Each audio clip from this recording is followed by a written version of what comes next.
I would say the best advice that I was given is have the wisdom to know when to respond versus react. And the difference being is that with responding, we are in control of ourselves. We're not allowing anyone else to make us feel bad about ourselves or where we blow up at someone because we feel totally out of control.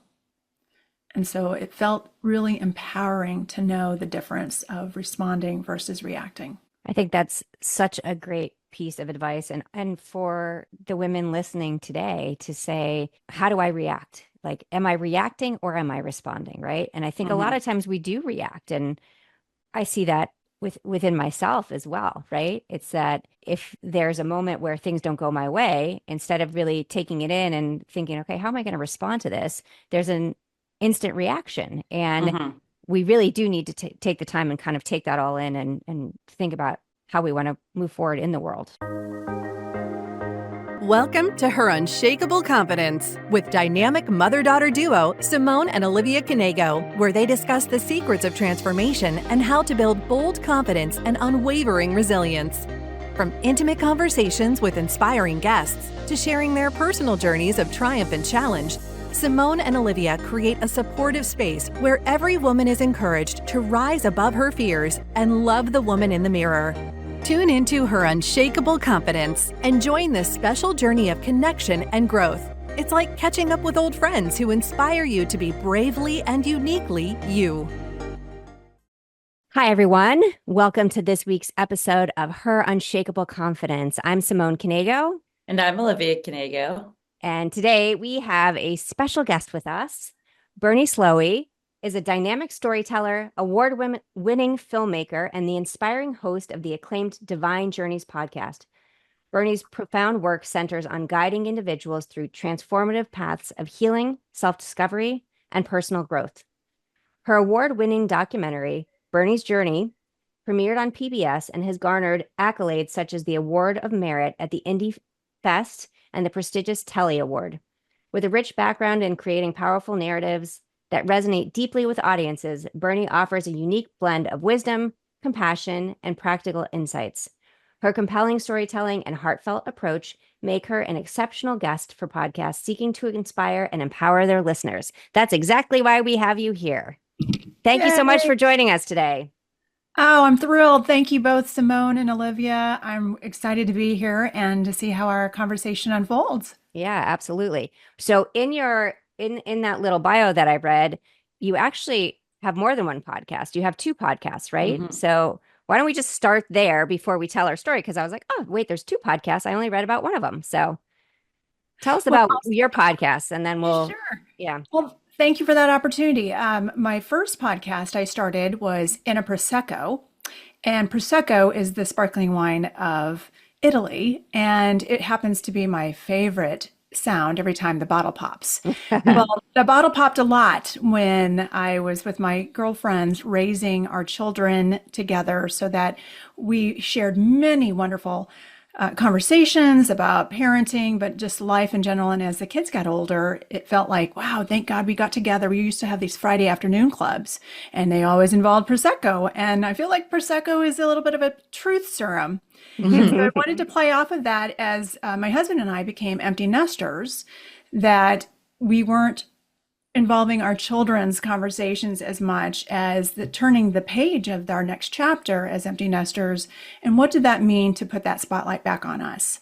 And so that's why I wanted to create Interprosecco, because with the message in the bottle of what really is empty nesting, empty nester syndrome. And really it was for empowerment of mothers to understand that as much as we have given to our family, whatever sacrifices we've made in our careers for our children, that it was time to go ahead and really embrace that celebration for that next chapter in life. And I always use the term re-inspirement because I think we're always evolving and growing.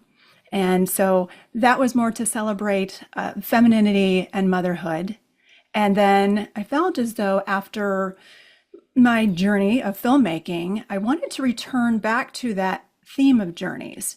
And so I created a second podcast called Divine Journeys. And really, that is about slowly uncovering what that means for each of us, because we're all on a different path. We all have our individual beliefs. And so, wanting to introduce what helped me through my filmmaking journey, as well as when I left my corporate career. And that was just introducing more of a spiritual education around the different modalities and what it meant, not just from a psychological perspective, from an emotional and physical, mental, heart-based perspective. So I'm really excited to listen to both of them. And I think the empty nester thing, I mean, for me, it's going to be in less than 2 years. And it's real because I have spent so much of my life raising children. And that's why I actually do all the things that I do now, because I wanted to find myself before my kids left the house, right? I wanted to figure out me and what I wanted before they were gone, because sometimes you get to the point where they leave and you're like, what do I do now?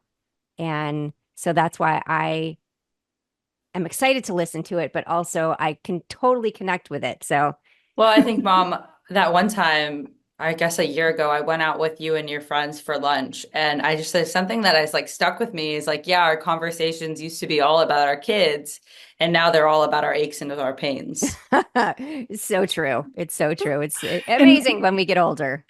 might I add the menopause? That also is a factor as we're getting older, and very real, as much as the emotions of life changing. And the thing about Divine Journeys too is that I really saw that there was correlation in what I was introducing a lot of modalities that people may not have really understood, like the basis of astrology, numerology. So that anything that can help us kind of understand what our pathway is, because when we start to separate ourselves a little bit from our kids, cutting the umbilical cord is hard. That is something we would never think that, we would look forward to the day when our kids are successfully on their own. But there's also that element of like that sadness, because I think we lose ourselves. When we have children, or even just in career, our identity is really based off of what our title is and what we do, instead of focusing on who we are being, and are we truly being authentic, expressing ourselves with our talents and serving that through our life purpose. That's why I loved your Unshakable Confidence podcast. Thank you. It's so true that and Liv, you don't know this yet because you're you're in school and you haven't had kids, but you a lot of times I think, and it's a fail of our system, not our system, but the way we do things, is that we do tend to become our title, right? And it's such a limiting thing, because we are way more than that, but it's just something kind of that society has kind of paved that way for us, and we need to kind of rethink that as we move forward. With the Divine Journeys, also one element I didn't talk about as far as the podcast itself is that the tagline for the podcast is "Hit for the Soul." So we all know, if you've done HIT, the high intensity interval training, and it's usually less than 30 minutes. And I modeled my podcast after that because of the content. I wanted people to feel like they were listening to some kind of educational forum, right? So, but with an element of that spirituality, that HIT stands for healing, intuition, intention, and transformation. And it really falls in line with the 4 levels of consciousness.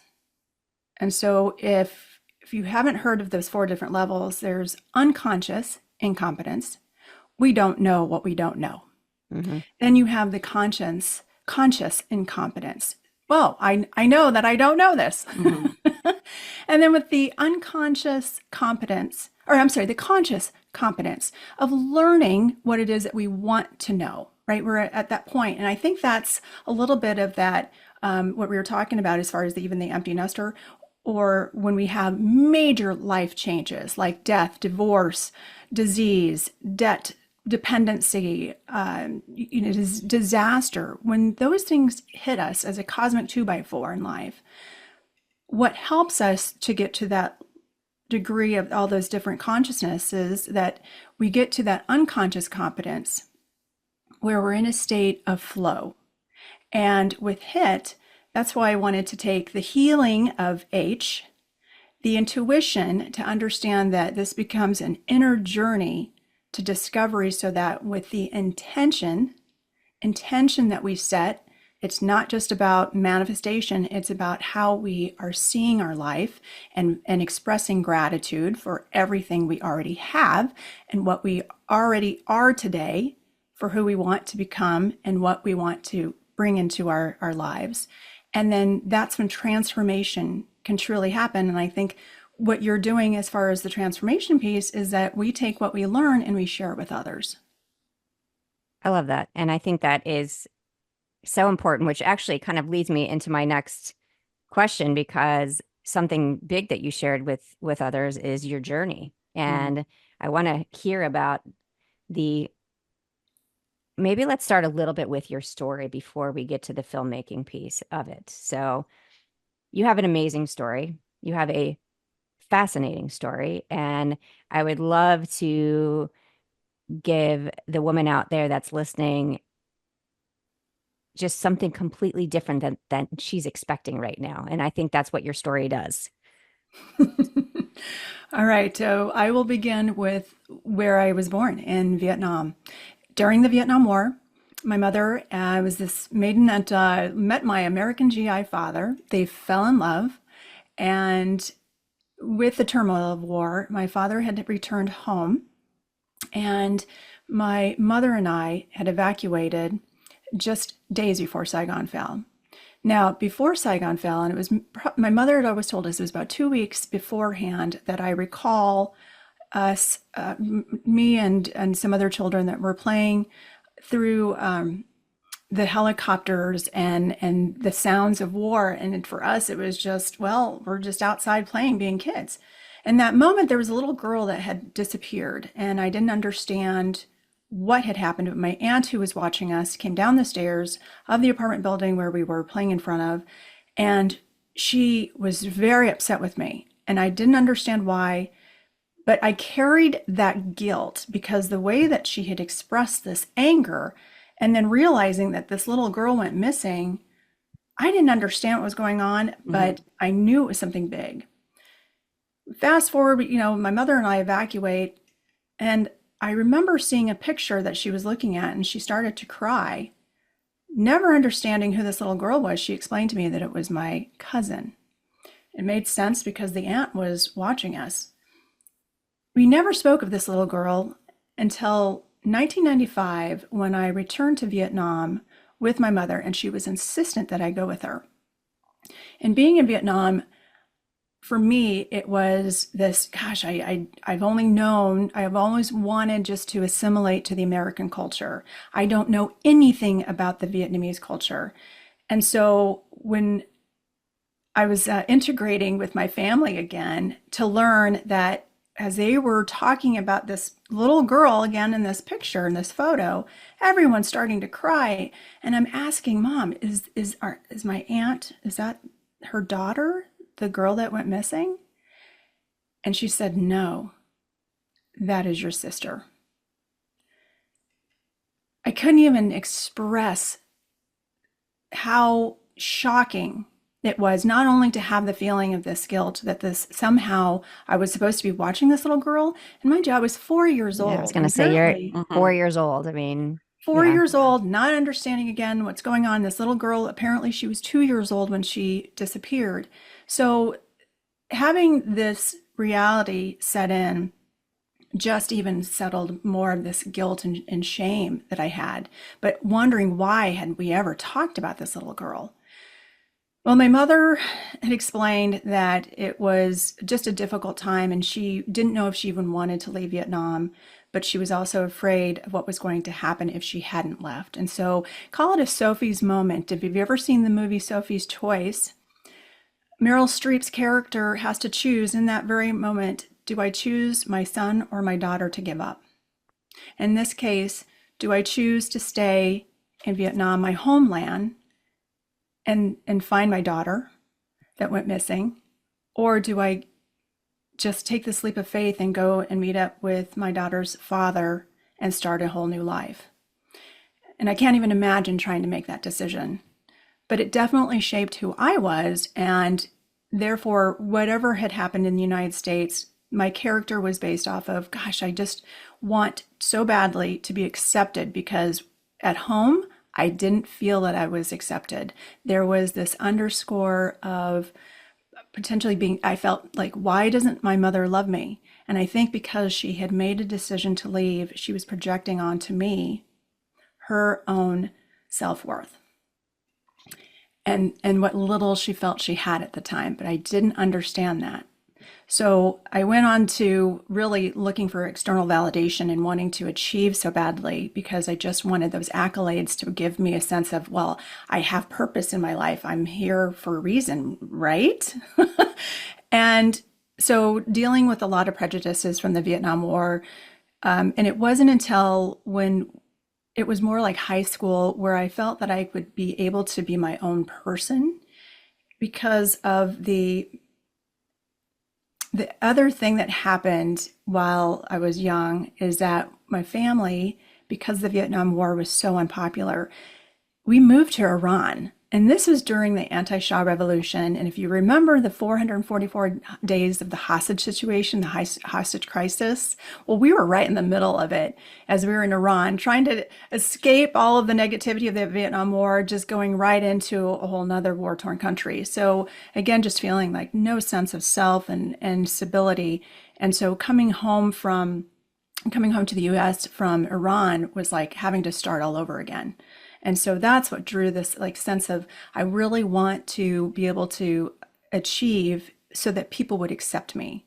So high school was the time frame that I felt like, wow, I'm really growing into my own. I know that this is where I'm good at sports. I was a decent student, but I loved making friends who were more accepting of me. And so after everyone graduated, we kind of all went on our own paths, and I started working in the banking career. And I was also going to school and going to college and just putting myself through college as I was also climbing the ladder in the financial arena. And so after 20 years in the financial arena, it was 2008 when there was the mortgage crisis, and we were in a pretty toxic work environment. And it just felt like after 20 years, and that I'd had my third miscarriage, I felt like this kind of stress and this toll, that this American dream that I wanted to achieve so badly, it was turning into a nightmare. So from there, I decided that it was time to leave my 20-year career. But in the midst of the recession, there was not a lot of job opportunities. And so that's when the identity crisis really, and I was just lost and not feeling that I had any sense of worth. And I'm thinking, my gosh, I understand what my mother was going through. Because when you give up something, you give up your life, you give up your career. And there's that moment where you just wonder, like, who am I anymore? What am I doing? Where am I going? Yeah, I think it's so true of so many women. I mean, still today, I think it's so true that we fall off this path, and it's hard to recoup. And the recouping is something that, unless you have a great network of friends, hence why the Prosecco, Yeah. I realized that as much of a front I was putting for most of my career, I really noticed that things had changed after I left, because the fact is that I wanted to always appear as though nothing was wrong, that everything was perfect in my life. Realizing this perfectionism, which is never attainable. There's no level of perfection. There's always, like yoga, we're always practicing, right? Right. Every day we're practicing life. Perfection does not exist. No, and to understand that early on, I think is also very relevant for those young girls out there that are always looking at social media and trying to aspire to something that isn't. And because the filters, just remember that filters can make us all look really good. But Mm-hmm. what had helped me is once I went into this film project, which I'll talk a little more about, it wasn't until then where I really felt this humility that I was humbled by this successful career where I left, where it was very unceremonial. My boss was harassing, and I had just lost three babies through the three miscarriages, and I couldn't find a job because it was the worst time in my career to ever try to make a change with the economic collapse. So the perfect storm is really when I felt like I needed to find something that is not outside of myself, but something more of turning inward and discovering who I was again. And I think this is so important for anyone listening is that it's such an important piece to really look inward. And Mm-hmm. I think a lot of times, I mean, Olivia and I were talking about this earlier, that we we look for that external validation, but that's not what is really going to keep us in the long run, right? That's a temporary thing. And sure, it's great getting compliments, but it's that internal piece that we're constantly working, we're constantly practicing, as you said. And I think that is what is crucial to move forward. So well said, Simone, because it's also, I think, for our daughters, Mm, that we're in an era right now where there's a lot of confusion. And Mm-hmm. so, more importantly, always to understand, and that's where the hit for the soul kind of comes in as far as that inward journey that is required of all of us, but we don't necessarily understand that until the wisdom of the ages, right? So, and I would also say, though, that Olivia, people your age, my gosh, my son is your age. I learn more from him and his perspective in life. Mm-hmm. That is, has been Jade. I mean, he's had his own, challenges, whatever trauma he's had to overcome.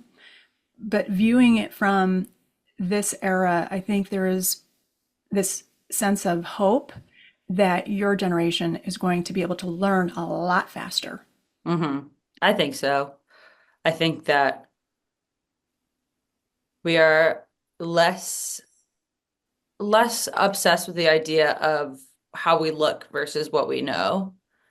And I think the time that a lot of previous generations spent on just like coming off as perfect, we spend on learning, acknowledging the fact that we won't be perfect.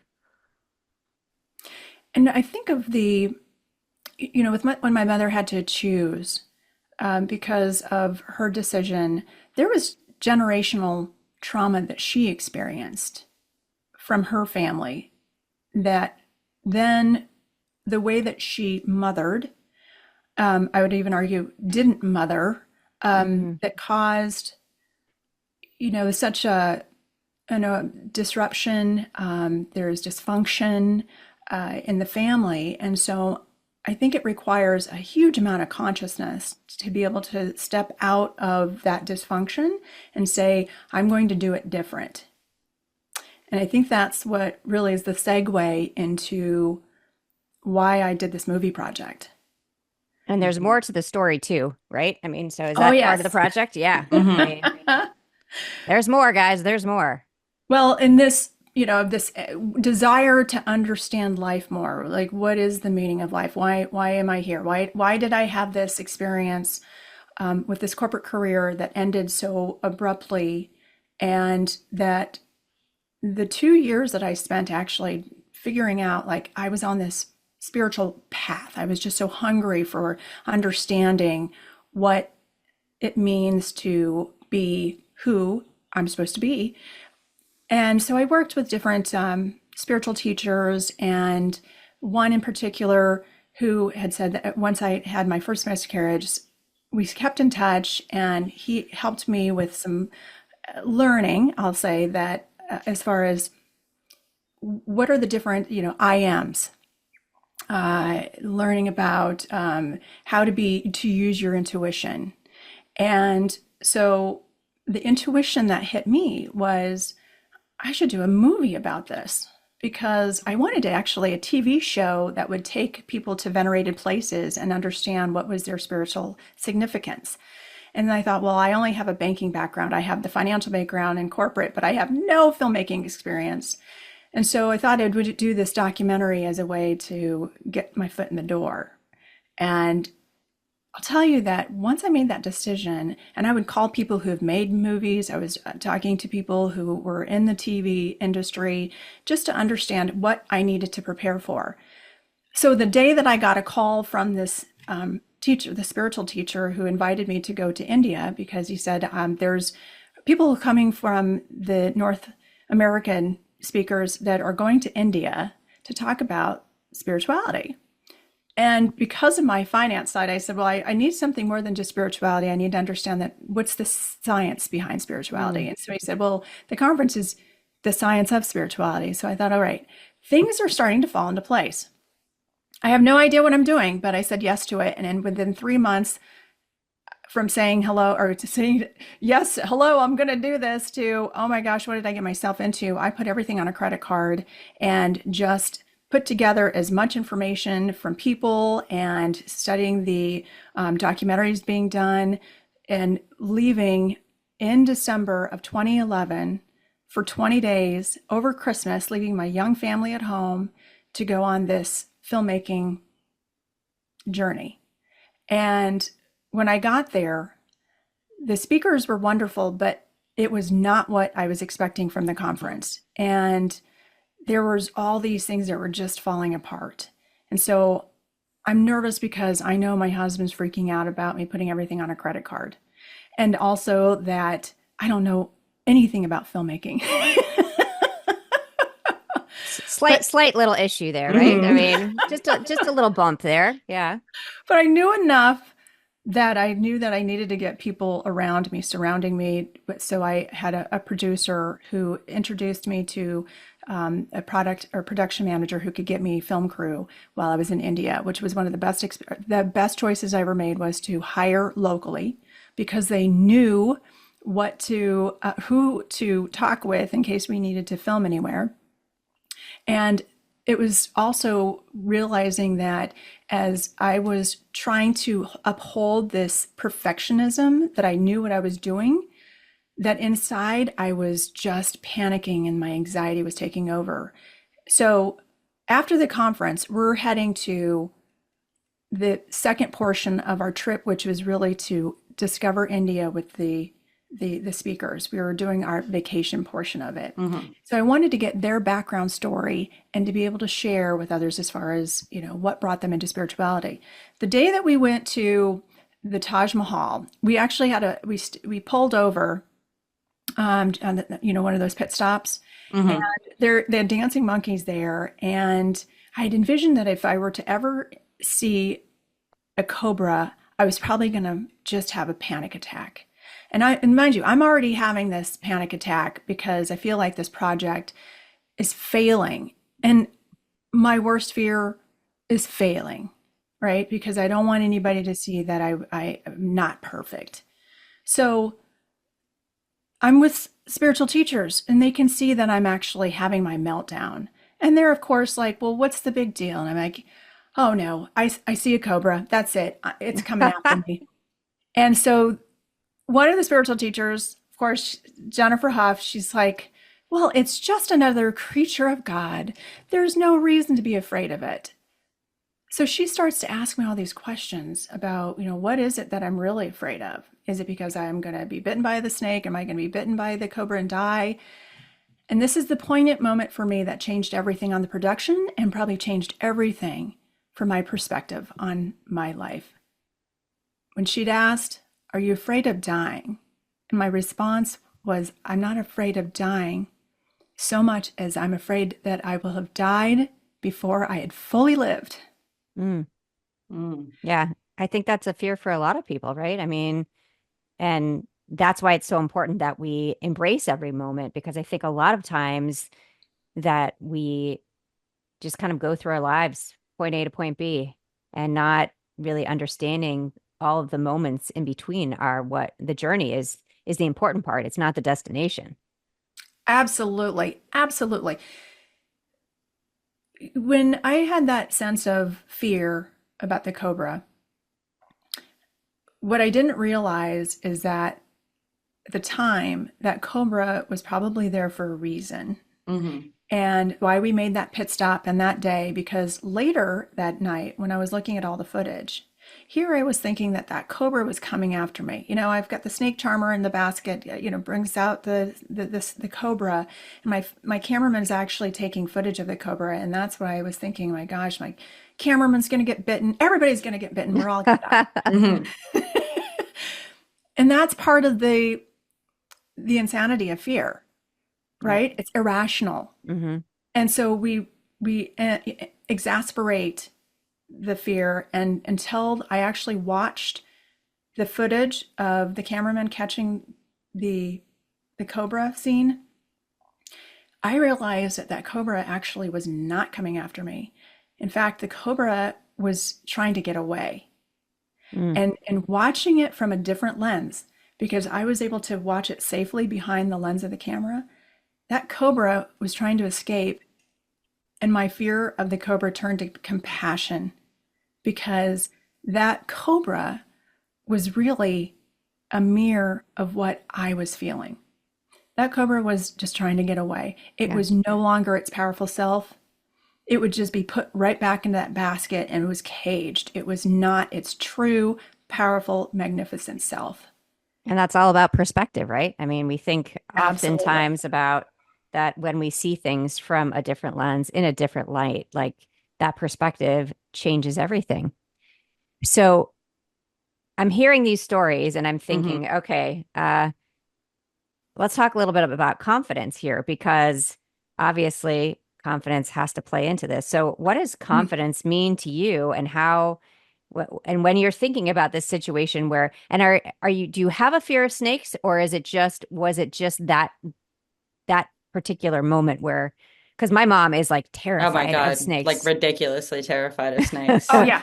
like I'm she with won't you, go sister. into a pet, she won't go into a pet store if there are snakes in the pet store. You know, back when we were little, at least. I mean, trust me, she's not going to pet stores these days. But when we were little, and of course, my sister and I used to love to catch snakes. So anyways, go back to the confidence piece. So Well, the confidence piece in that moment that it changed everything was that I realized that the story wasn't about the speakers. The story was actually I had to have the confidence to say that I can be the protagonist of this story. I can be the star of this story.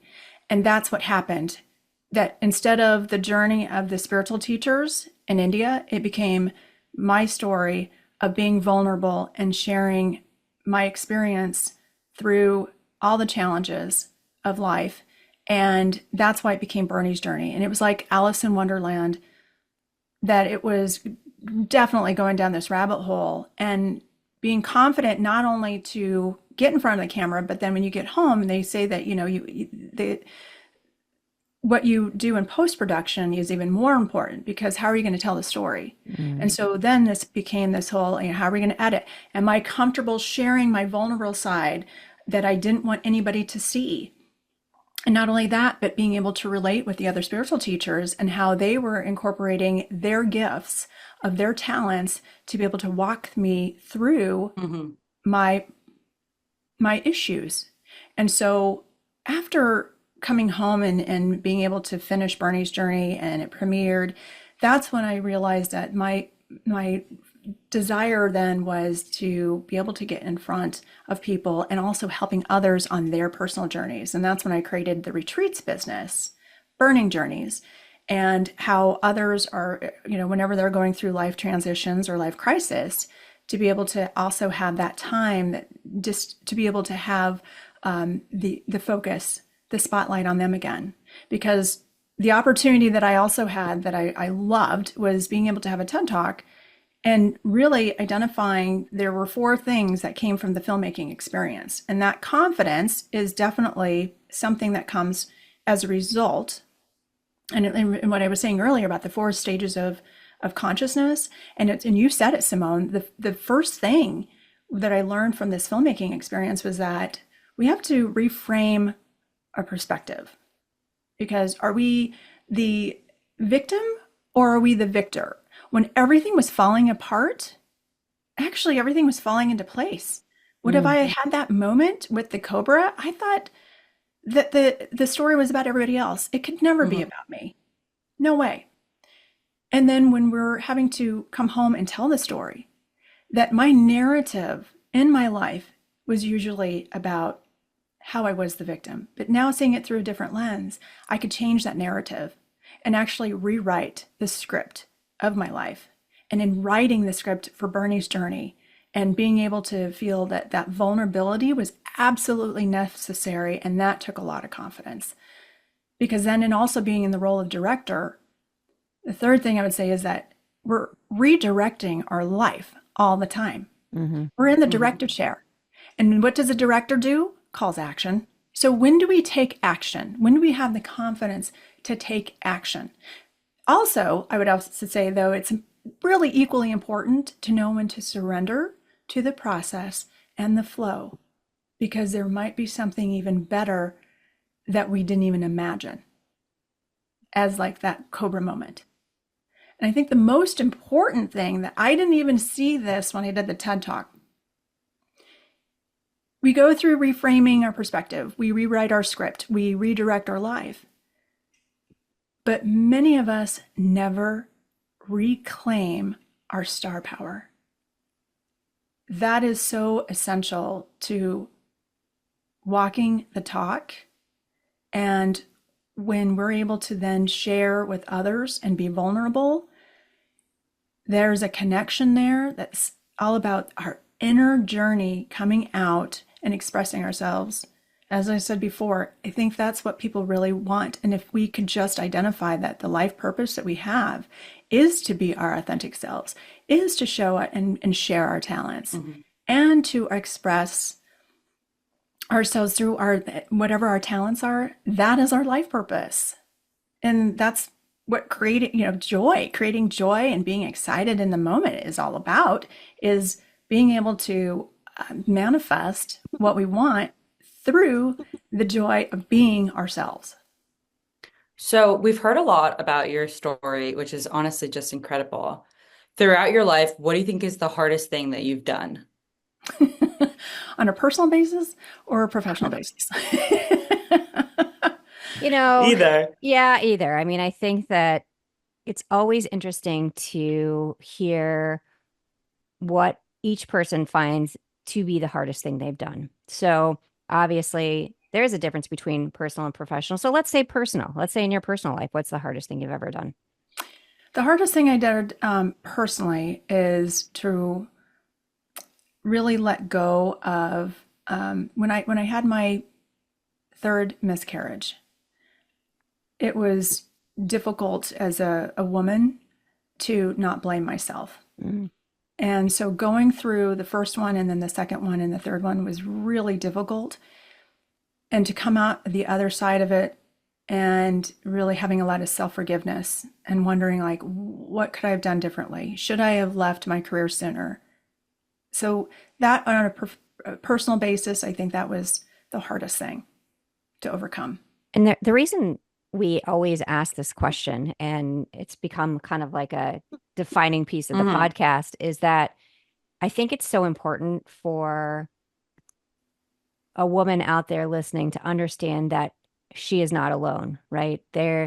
We all struggle. There is always something that we're going through. And when we're able to share that with other people, I definitely feel like it makes our journey that much, I don't want to say easier, but it really strengthens our belief in ourselves, understanding that, oh, it's not our fault, or, we're not the only one that this happened to, and those kinds of things. So that's why we always feel like we should bring that into a conversation so that women out there understand that we're all in this together. We are not alone. Absolutely. Absolutely. And then I would say from a professional level, being able to finish a film project for the first time, that was really challenging. That took I would say 4 years to get it out and premiered. And like I said, to be vulnerable. And what has happened as a result, I mean, changed my family's life, changed the trajectory of my career. I feel also as a result of being able to, those things that are hard to do, it really also opens up the door to so many more possibilities and, quite honestly, miracles. Because after I did the movie, then the TED Talk, that in 2019, when I received a call because a cousin had received an email from a woman who was looking for her family, that had just learned that she was adopted. And when she emailed, in her email, she said, I was lost on the streets of Saigon when I was 2 years old. Mm. And my cousin, who had heard the story, reached out and said, I think something special is happening right now. Shared the contact information of this woman. And when we connected, I just knew that that woman was my missing sister. Mm.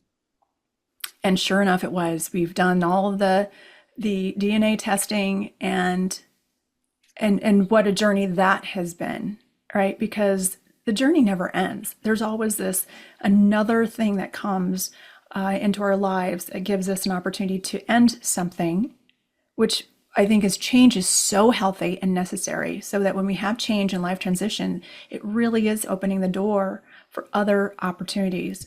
And these coincidences, which I think God just says, I wanted to remain anonymous, that these miracles are happening all the time.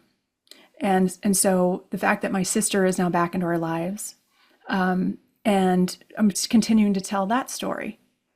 Yeah, I think that's such a powerful story. I remember you telling me it the first time I heard it, I thought, wow, like, what is the chance? I mean, I know now with like the different testing you can do, 23andMe and that kind of stuff, but the chance that you find someone that you thought was just, you didn't even know what happened, right? And now to be able to connect those dots in your story, I think is so huge.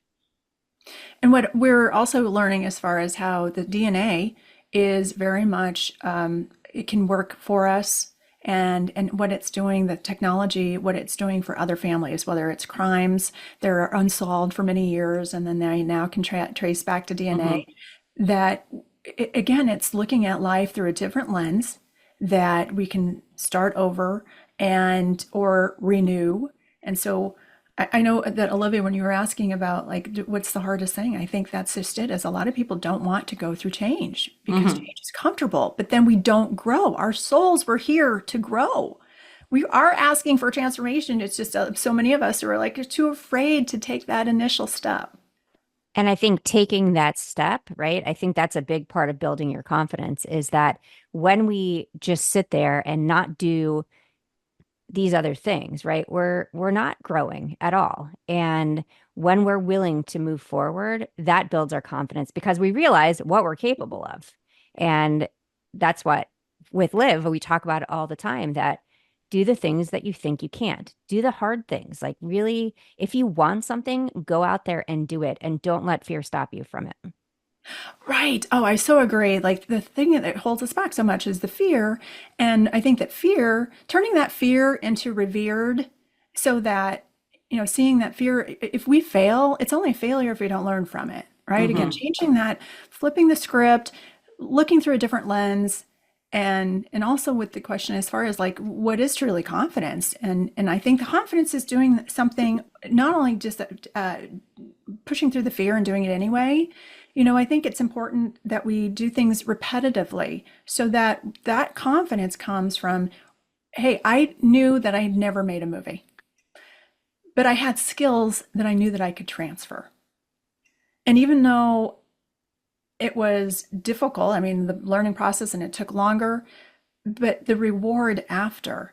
And that's the thing, is that taking that, never doing a podcast before, and, just doing it anyway. And I think there's an element of confidence versus self-esteem, because I think confidence is something how we show up in the world ultimately. That self-esteem, though, that little girl that was wondering why, holding all this shame and guilt, never feeling worthy, though, I think is something that is also important to correlate with confidence, because self-esteem, I think, is a more of an inner value that we place on our worth. And maybe confidence is something that we show up and we can do it, but are we feeling good about ourselves? And I guess I liken it to, somebody who's going to train for Mount Evans, and you're training, knowing that you can reach the top because you've done it so many times or whatever the case may be. But that self-esteem, if it's healthy, says, I know that I can climb that mountain. I just don't need to. Mm-hmm. I don't need to prove anything to anyone. I just need to be the best version of myself, whatever that looks like.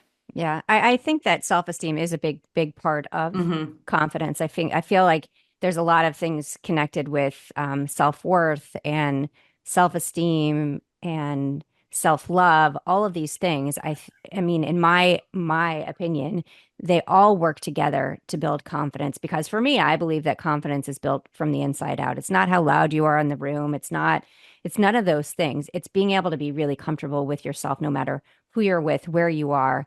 And so I always feel like all of that kind of is intertwined into building true confidence. Now, Yep. I mean, you see a lot of people that have their own version of it, but that's really how I see it. Yeah. So wrapping up, I guess our last question is, what's the best advice a woman in your life gave you? Oh boy, there's been a lot of great advice. I would say that the best advice that I would share has something to do with the self-esteem a little bit and how we show up with confidence. So in that Cobra moment, I would say the best advice that I was given is have the wisdom to know when to respond versus react. Mm. And the difference being is that with responding, we are in control of ourselves. We're not allowing anyone else to make us feel bad about ourselves, or where we blow up at someone because we feel totally out of control. And so it felt really empowering to know the difference of responding versus reacting. I think that's such a great piece of advice. And for the women listening today to say, how do I react? Like, am I reacting or am I responding? Right. And I think a lot of times we do react. And I see that within myself as well. Right. It's that if there's a moment where things don't go my way, instead of really taking it in and thinking, okay, how am I going to respond to this? There's an instant reaction. And Mm-hmm. we really do need to take the time and kind of take that all in and think about how we want to move forward in the world. Yes, and that's part of I think, the consciousness journey and those steps that we take to get to that Mm-hmm. point of that transformation, and to just accept ourselves, love ourselves, as you said earlier, Simone, because then in doing that, we have that compassion and that grace to allow others to do the same. Absolutely. So, Liv, it is time for your calendar. Bring it To, on. to fear is to be human. To avoid fear is to avoid your own humanity. Love it. Yeah. I think that Mic fit drop. in. Yeah, I feel like that fit in quite well for today, right? And I think there's so much to take away from this episode. I think that you've given so much wisdom, and I really appreciate you being here today. So thank you so much. Oh, it was my pleasure, and thank you for the invitation. Absolutely. So where can people find you? You can follow me on Instagram. I'm at Berni_Slowey. Bernie is without an E. So, quick story, there were two Bernies. One was a male, and myself in middle school, and our typing teacher just took the E off of my name, and I kept it. So Bernie without an E. Love that. Yep. So Berni_Slowey. You can also find me on Facebook. I also have a Facebook group called Divine Community. T is with the TEA. And then also bernieslowey.com. And where you can also find my Divine Journeys podcast, as well as the Interprosecco podcast. Love it. Thank you. And thank you for listening to us today, for watching us today. And I'm having like a moment right now. Let me tell you, I didn't sleep well last night. And I'm like, okay, what am I saying right now? I'm thinking so many different things. So thank you for joining us on this week's episode of Her Unshakable Confidence. Always remember, you are unshakable. Have a Bye, great day. guys. Bye. Thank you for listening to Her Unshakable Confidence with Simone and Olivia Knego. We hope this episode has made your day just a little bit brighter and given you the inspiration you need to confidently go about your week. Always remember to be authentically you. Don't forget to like and subscribe so you never miss an episode. And feel free to connect with them on Instagram at Simone Knego and at Olivia Knego. Till next time.